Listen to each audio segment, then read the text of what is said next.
don't think I can predict whether it's going to be the death of Jubilee Party or not. But what I would like to say is, I think Senator Kajwang is missing the point on the issue of the hustler movement.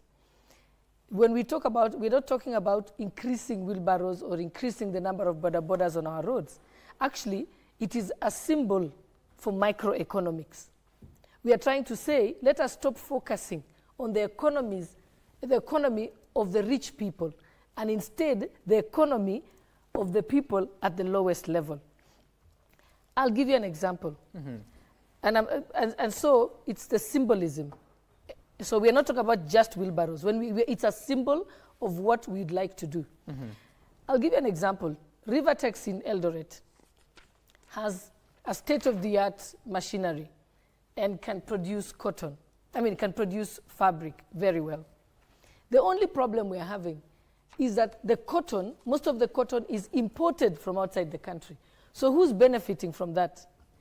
The beneficiary is the person who gets the tender to deliver and import the cotton.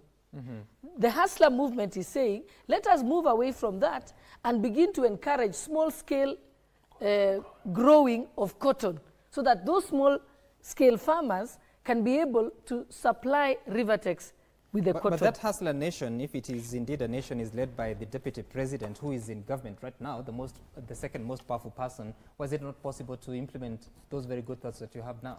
We know that we've had our own disappointments with the Jubilee government. I personally have had my disappointments. We had the Agenda 4.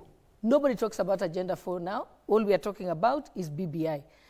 And therefore, the hustler movement is beginning to see some of the conversations that we had in Musambweni, because I was present.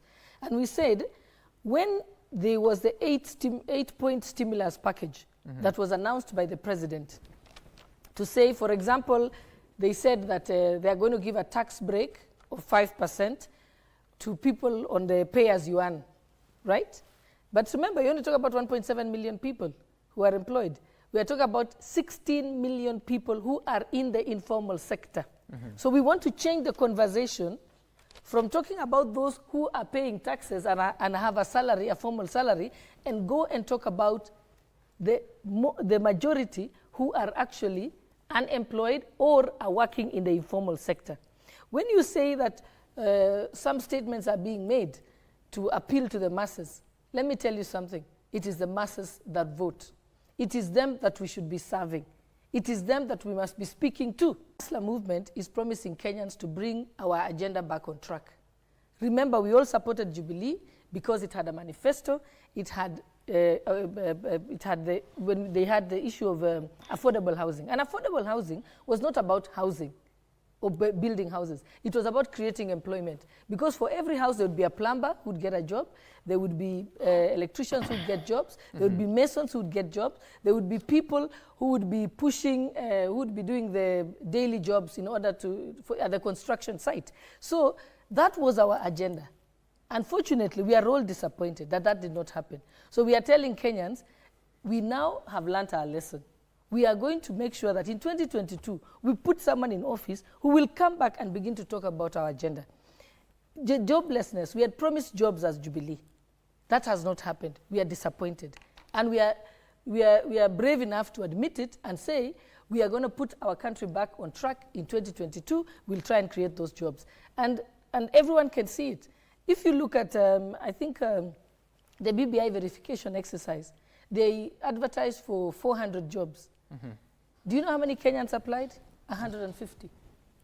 Well, the numbers from IBC is 139,000. Yes, but it's in that region. Yes, but it just tells you for 400 jobs, 139 people applied. That tells you how desperate Kenyans are. And it wasn't it was highly educated Kenyans that applied. So we actually are telling ourselves, joblessness is real. The economy is suffering. Kenyans don't have jobs. We had promised them jobs. So we are saying, let us stop talking about focusing on BBI, which will only create 300 jobs for Deputy Prime Minister, Prime Ministers and Members of Parliament. It's not creating jobs for Kenyans who actually do need jobs. In the past, when Kenya's economy was doing well, jobs like verification of signatures used to be applied for by teachers who are on leave because schools were closed. But today, graduates are applying for that job. And therefore, Our conversation with Kenyans now is that we need to begin to think of you as the hustlers, and we are going to get the country back on track. You remember, leadership is everything. Who started the BBI conversation and forgot the big four? It was the president. Fact. It was Raila Odinga. Fact. So we are not heaping blame on him. He did it. We watched him on the steps of Harambee House. He forgot Agenda 4 and began to focus on BBI. We are not heaping blame on him.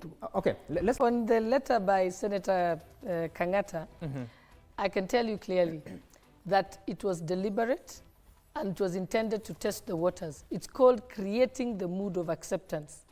I believe that it has come out very clearly to people who have been proponents of BBI that BBI is unpopular in the country and they need to bail out. So what they have done is use Senator Kang'ata to write the letter, because Senator Kang'ata has no business writing a letter to the president. He can see the president anytime. Why write a public letter to the president and copy it to everybody that you can think of? It was deliberate and it was released purposely to the media so that they can begin the conversation of how to exit from the BBI process. That's the reality.